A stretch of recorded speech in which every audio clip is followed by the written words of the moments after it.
Os rumos da saúde pública no Brasil é o nosso próximo assunto e convidamos ao Dr. Lincoln Lopes Ferreira para a sua participação especial aqui conosco. Dr. Lincoln Lopes Ferreira é o diretor adjunto da Associação Médica de Minas Gerais de Interior, ex-presidente da Associação Médica Brasileira e o pilar do associativismo mineiro. É um prazer.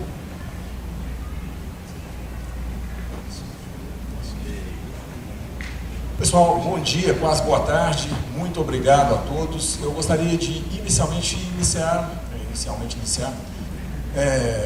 desculpa o pleonasmo, gostaria de iniciar agradecendo a oportunidade de estar aqui presente, mas também cumprimentando na pessoa do Dr. Sérgio, na pessoa do Dr. Fábio e na pessoa do Dr. João Batista, que aqui representa o CRM, o retorno das Orezomas aqui em Manhuaçu. Eu estive presente na última, enquanto presidente da Associação Médica Brasileira, que ocorreu em 2018. Ou seja, é possível que alguns dos acadêmicos que estivessem naquela época, no primeiro ou no segundo período, estejam aqui hoje já concluindo o seu curso. E por muito pouco, nós temos uma turma inteira que não teve a oportunidade de presenciar uma Orezoma. Minha missão é fazer com que nesses 20 minutos valha o tempo de cada um de nós, né? De nós que nos deslocamos de Belo Horizonte, de vocês que estão aqui hoje, meus jovens futuros colegas. E para enfatizar a importância do que nós fazemos aqui, uma rápida introdução, eu acredito firmemente que a Orezoma talvez seja o mais longevo, o mais extenso programa de educação médica continuada do Brasil e um dos mais extensos do mundo. Ela já atingiu uma dimensão hoje nacional, né, como eu disse, eu estive aqui a última vez como presidente da Associação Médica de Minas Gerais, mas ela também atingiu uma extensão internacional, posto que por 2 vezes nós tivemos o presidente da Associação Médica Mundial nas nossas reuniões, e quando existe o presidente da Associação Médica Mundial, o foco da Associação Médica Mundial se volta para aquele evento, ou seja, desse evento que vocês estão participando, num certo momento o mundo inteiro tomou conhecimento dele. E aí eu aproveito para cumprimentar o Dr. Lelano e o Dr. Manel, esses verdadeiros baluartes da Orezoma que nos permite estar aqui hoje.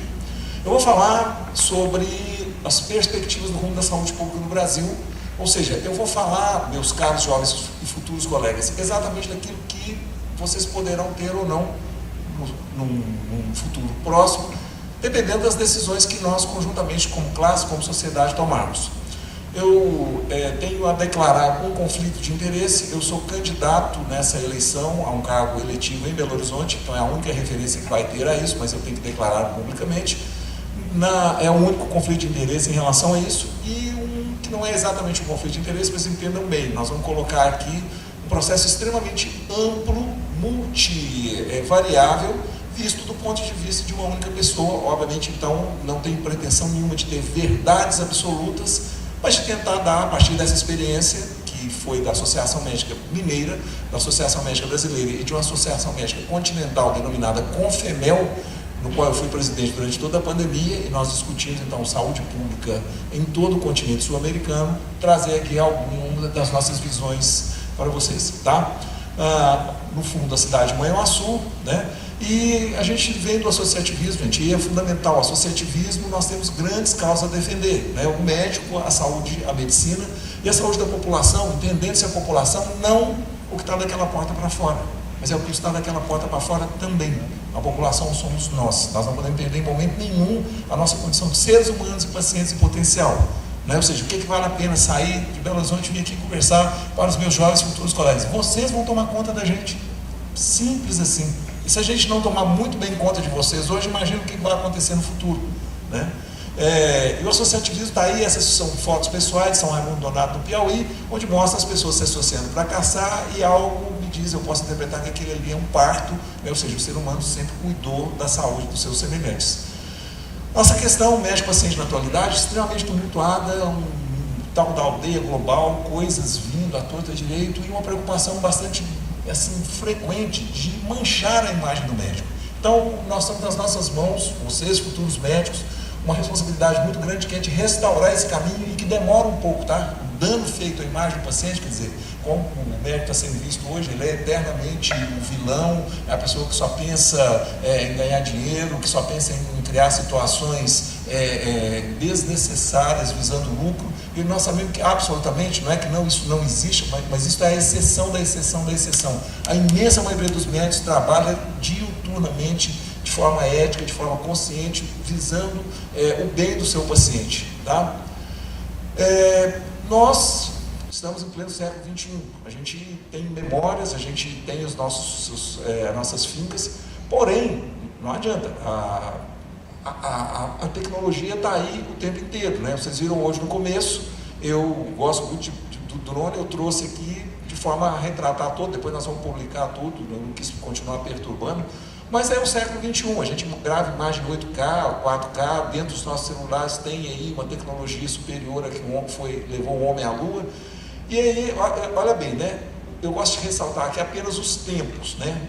A indústria 1.0, 1784, mais ou menos 100 anos depois nós tivemos então a produção em escala, etc e tal, mais ou menos 100 anos depois a automação, rotina, etc e tal, porém, pouco menos de 50 anos já mudou tudo, os sistemas estão se tornando cada vez mais autônomos, tem a questão aí da forma como a inteligência artificial vai interagir, a gente vai gerar dados de paciente de uma forma extremamente diferente, exatamente, por exemplo, como se produz música hoje com acorde de 30 notas, que seria o sonho da vida de Beethoven, né? Imagina uma pessoa com capacidade de compor como Beethoven e ele não teve acesso às coisas que nós temos hoje brincando aí nos nossos computadores. E cada vez mais rápido, tá? Nós temos que nos preparar para um mundo cada vez mais rápido. A medicina de precisão, uso de dados genômicos, biomarcadores, viabilizarão tratamentos personalizados, grandes volumes de dados, então permitirão identificar padrões de doença e prever riscos, e nós vamos ter um enfoque da medicina nos próximos anos extremamente diferente daquilo que eu fiz, de que várias pessoas aqui presentes fizeram, né, nos últimos 30, 40 anos e fizeram muito bem feito com as limitações que a gente tinha, tá? E aí, gente, talvez seja o ponto mais importante que eu gostaria de deixar aqui, meus jovens colegas, que é o seguinte: o que tem a ver num slide para falar de futuro da saúde pública, uma plataforma de petróleo, Forças Armadas e nós da saúde? Vamos lá. Primeiro ponto: as Forças Armadas e a saúde, elas são faces da mesma moeda. Ambas nos implicam como cidadãos, ambas estão completamente capilarizadas pelo país inteiro, tá? E ambas têm muita relação, estão estratégicas para o país, porque, inclusive, se você não tiver sadio, você não tem condição de atuar na defesa do país. E aí vem a pergunta: por que é que tem filas de pessoas nesse momento fazendo concurso, estudando, tal, para trabalhar numa plataforma de petróleo, e para todo lado fala que não tem médico, que é a falta de médico, não existe médico, está tudo desorganizado? A discussão tem que mudar de rumo. Nós hoje temos praticamente o mesmo número de faculdade de medicina da Índia, estamos formando perto de 51 mil médicos por ano, ou seja, a concorrência vai ser muito grande, e sem condições de trabalho, gente. Eu vou falar e repetir o meu bordão: médico sem condição de trabalho, ele se vê relegado à condição de uma testemunha privilegiada e absolutamente angustiada do sofrimento humano. Ninguém fica. Então nós precisamos colocar muito por que as pessoas querem ir lá para o meio do mar, onde não teria, ninguém faz em fila, trabalho, porque tem hora de sair, tem hora de chegar, tem condição de trabalho, tem segurança, tem um plano de carreira, e aí também uma grande diferenciação, né? O que diferencia as Forças Armadas da assistência à saúde? Aqui você tem uma política de recursos humanos, nós não temos uma política de recursos humanos no SUS, e cabe a cada um dos presentes aqui começar a discutir em todos os níveis, vereador, deputado, prefeito, senador, em todos os níveis, sobre a necessidade absoluta. E aí, gente, nós estamos pavimentando os seus caminhos. Eu estou com 40 anos de formado, eu já encerrou, tá? Sem uma política de saúde pública, nós vamos continuar como aqueles antigos discos de vinil, que era aquela música arranhada que não saía do lugar, e aí vai agraçando todas as epidemias possíveis, e a imprensa em cima, e o exercício da medicina torna-se, então, um verdadeiro martírio. A seguir, né, eu mostro um pouco da nossa realidade. 5.568 municípios, a maioria com menos de 20 mil habitantes, com todos aqueles problemas: condições inadequadas de atendimento, contratos precários com o médico à mercê dos humores políticos locais, as mudanças de prefeitos e secretários de saúde implicam nas mudanças do médico, atrasa, não paga. E mais uma discussão que a gente tem que pôr no nosso dia a dia: políticas de saúde tem que ser passar a ser encaradas como política de Estado e não como política de saúde. Ou seja, quem estiver lá no cargo eleito, ele tem que seguir aquela política, não pode ficar mudando a torto e a direito, ok? Aqui eu costumo dizer que é a hora triste de anunciar para todos os meus jovens colegas que Papai Noel não existe, né? Ou seja, onde estão as raízes de todos os nossos problemas. Isso aqui é tudo que a gente arrecadou em 2022, fruto do trabalho de cada um, né? Quase a metade vai para sustentar um sistema financeiro, ou seja, um Estado grande, perdulário, paquidérmico, que nos dá muita coisa, muito pouca coisa em retorno, e a saúde está aqui, ó, pequenininha, quase invisível. Considerando que dinheiro não é capim, não nasce em árvore, que nenhum carro anda sem gasolina, o combustível para a saúde funcionar e se organizar chama-se financiamento. E se a gente quer discutir o financiamento adequado da saúde, nós temos que nos deter isso aqui, ó. Enquanto a gente tiver essa pizza, não tem mágica que possa fazer, porque dinheiro não estica. Tá? Então hoje vocês estão tomando conhecimento disso, vocês têm que passar a discutir isso, gente, diuturnamente, porque vocês estão no mercado e vão ser completamente influenciados por isso aqui no futuro próximo. O nosso entendimento, e aí vem o meu conflito, é a questão da necessidade absoluta de nos fazermos representar no parlamento em todos os níveis. Então estou aqui eu, presidente eleito da Associação Médica Brasileira, 17 de outubro de 2017, quando nós criamos a Frente Parlamentar, fundamos a Frente Parlamentar da Medicina, é uma frente parlamentar mista que atua de forma extremamente intensa no Congresso e que nós precisamos saber que ela existe e recorrer a ela, porque nós temos para quem nos defender lá. Muito bem, falando especificamente do tema, né, os hospitais poderão ou não, depende de nós, tá? Ser inteligentes, equipados com a internet das coisas, com dispositivos conectados, analisando dados em tempo real, e a partir daí eu vou fazer alguns contrapontos do ponto de vista das imagens, né? Como é o nosso estado, maior do que a França, seria o 51º país do mundo em extensão territorial, né? 853 municípios, 14 macro-regionais, e veja assim, que dá para ver, aquilo ali são onde existem as regionais da Associação Médica, onde existem faculdades de medicina, que existe uma concentração muito grande na metade sul, né? O nosso norte é bastante vazio ainda, né?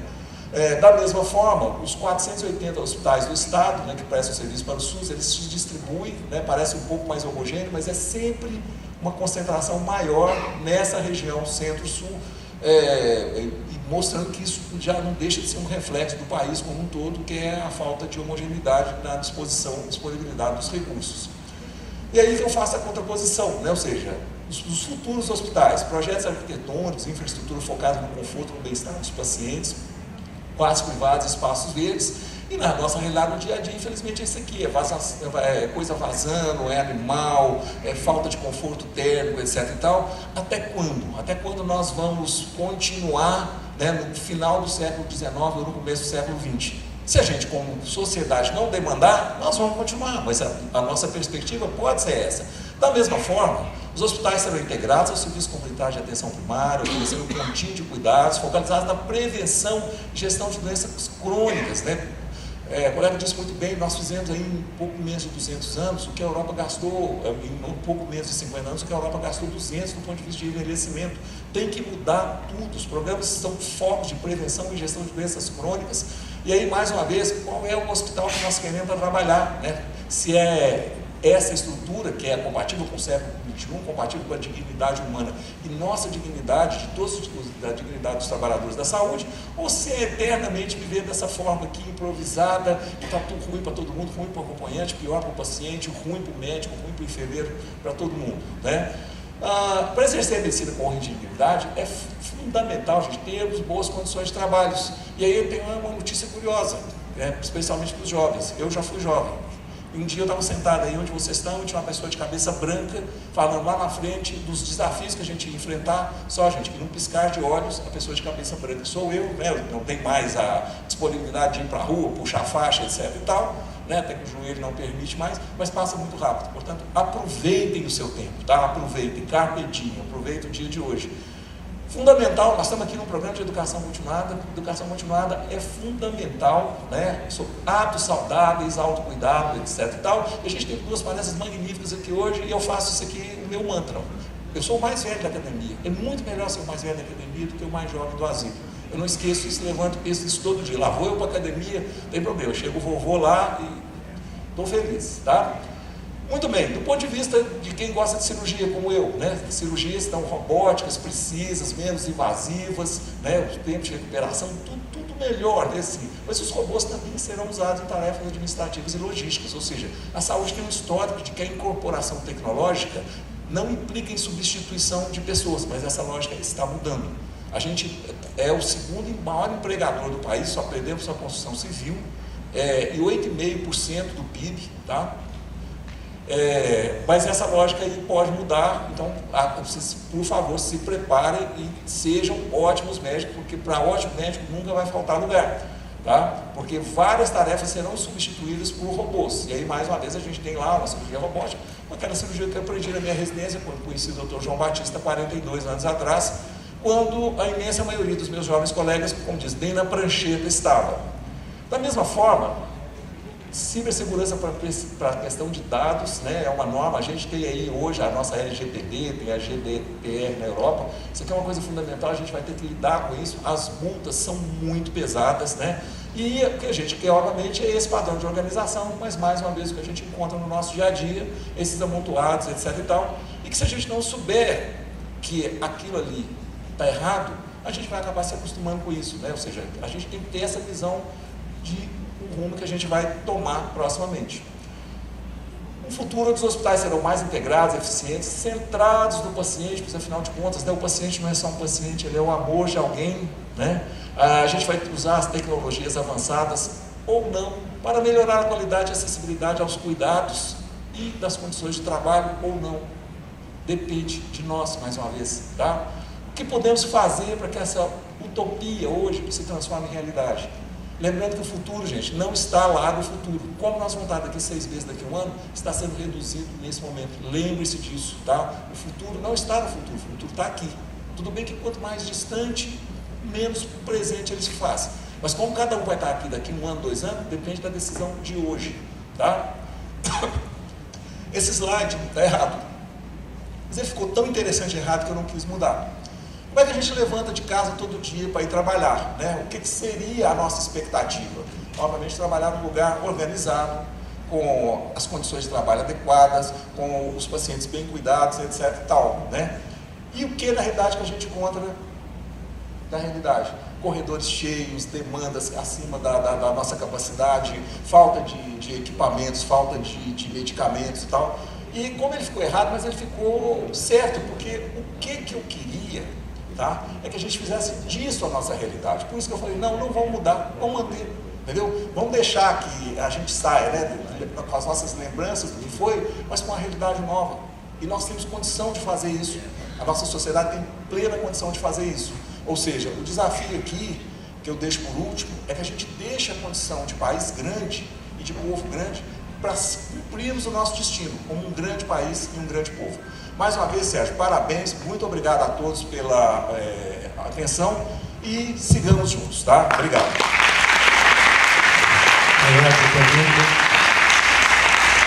Muito obrigado pelo apoio que o senhor me deu à construção dessa Horizon. Hoje, nós somos 3 integrantes aqui. Hoje é aniversário da Academia de Letras Manso, 32 anos. Nós, doutor SJ Moraes, o Theo Nazaré, cinegrafista, a gente tem muito orgulho de pertencer e defender a cultura da nossa região. E eu quero deixar registrado. Vou lembrar o protocolo. Afinal de contas, Manhuaçu tem uma particularidade histórica que pouca gente sabe. É a única cidade brasileira que teve moeda própria. É uma particularidade muito curiosa e que a gente tem que valorizar, tá bom? Eu queria só deixar registrado que o professor Dr. Lincoln, ele é membro da Academia Militar. Ah, isso aí. Militar. Eu nessas minhas andanças pelo país afora, eu acabei me tornando membro, apesar de nunca ter sido militar, eu sou titular da Academia Brasileira de Medicina Militar, justamente por ir nos diversos lugares para ter o entendimento dessas coisas que eu andei falando aqui. Muito obrigado.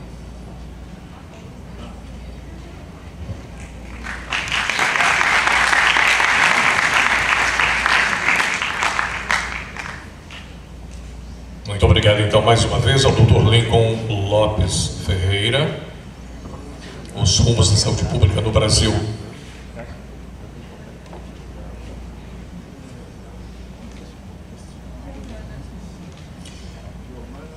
Eu gostaria já de convidar